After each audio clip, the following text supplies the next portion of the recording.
بسم اللہ الرحمن الرحیم السلام علیکم ورحمۃ اللہ وبرکاتہ۔ الحمد للہ رب العالمین والصلاة والسلام علی خیر خلقہ محمد وآلہ وصحبہ اجمعین ومن تبعهم بإحسان إلى يوم الدین وبعد۔ اعوذ باللہ من الشیطان الرجیم، بسم اللہ الرحمن الرحیم۔ وقال ربكم ادعوني استجب لكم۔ محترم ناظرین کرام، برادران اسلام، میری عفت ماؤں بہنوں اور بیٹیوں، آج کے درس کا موضوع ہے دعا صرف اللہ سے۔ حدیث کے اندر دعا کو عبادت، دوسری حدیث کے اندر افضل عبادت، اور ایک اور حدیث میں مغز عبادت کہا گیا ہے۔ اس لیے عبادت کی دوسری قسموں کی طرح دعا بھی اللہ کے سوا کسی سے کرنی جائز اور درست نہیں۔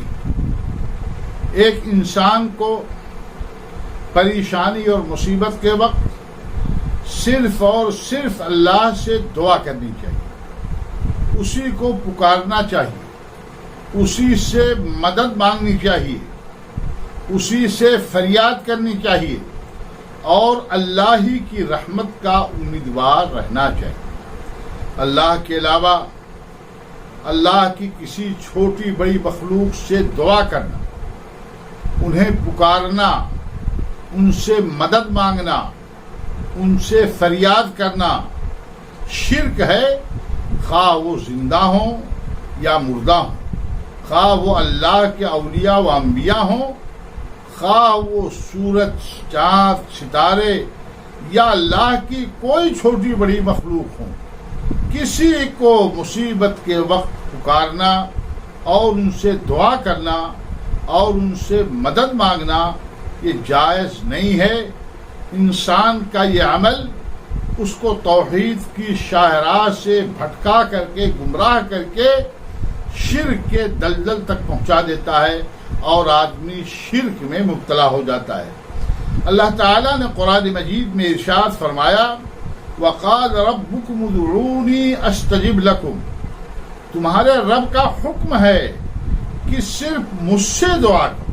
اللہ رب العالمین نے فرمایا کہ تمہارے رب کا حکم ہے کہ صرف اور صرف مجھ سے دعا کرو، استجب لکم، میں تمہاری دعاؤں کو قبول کروں گا۔ سورہ غافر کی آیت نمبر 14 میں اللہ رب العالمین نے فرمایا، فَادْعُوا اللَّهَ مُخْلِصِينَ لَهُ الدِّينَ۔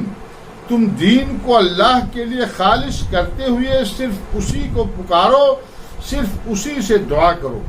نبی کریم صلی اللہ علیہ وسلم کا ارشاد گرامی ہے، اللہ کے نبی صلی اللہ علیہ وسلم نے فرمایا، وَإِذَا سَأَلْتَ فَاسْأَلِ اللَّهَ وَإِذَا اسْتَعَنْتَ فَاسْتَعِنْ بِاللَّهِ، کہ جب تم کچھ مانگو تو اللہ رب العالمین سے مانگو، اور جب کسی سے مدد چاہو، مدد طلب کرو تو مدد اللہ رب العالمین سے، صرف اللہ رب العالمین سے مدد مانگو، اس لیے کہ نفع نقصان کا مالک صرف اور صرف اللہ ہے۔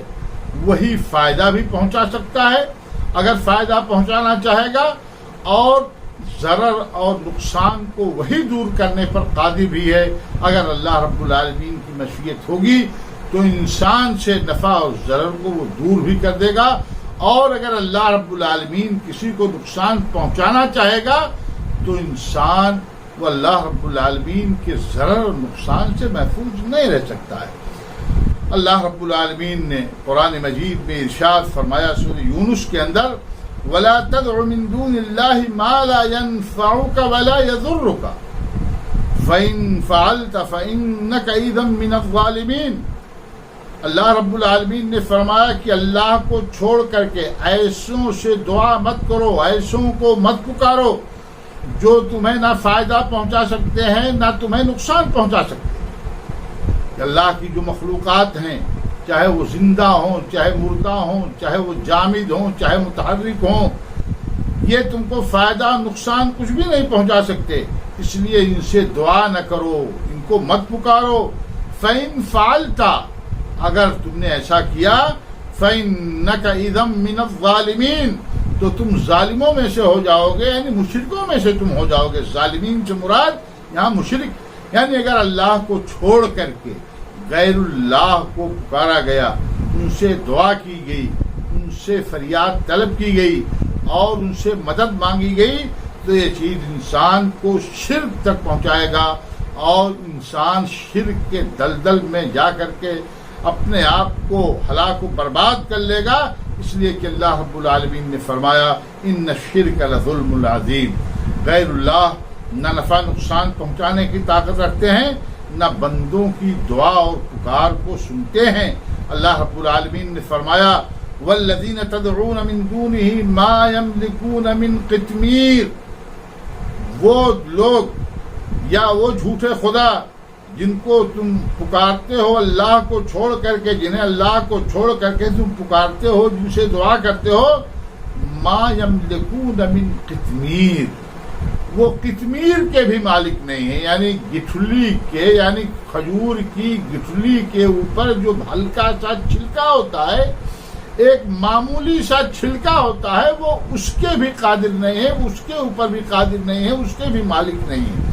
اللہ رب العالمین نے سورہ فاطر میں فرمایا وَإِن تَدْعُوهُمْ لَا يَسْمَعُوا دُعَاءَكُمْ وَلَوْ سَمِعُوهُ مَا اسْتَجَابُوا لَكُمْ، اگر تم انہیں پکارتے ہو، ان سے دعا کرتے ہو، تو پہلی بات تو یہ ہے کہ تمہاری دعاؤں کو، تمہاری پکار کو وہ نہیں سنتے ہیں، وہ سن ہی نہیں سکتے، اور اگر بفرض محال اگر وہ تمہاری دعاؤں کو، تمہاری پکار کو سن بھی لیں تو مستجابوا لکم، تو تمہاری فریاد رسی نہیں کر سکتے ہیں، تو اور تمہاری کوئی مدد نہیں کر سکتے ہیں، تمہاری اس دعا کو قبول نہیں کر سکتے۔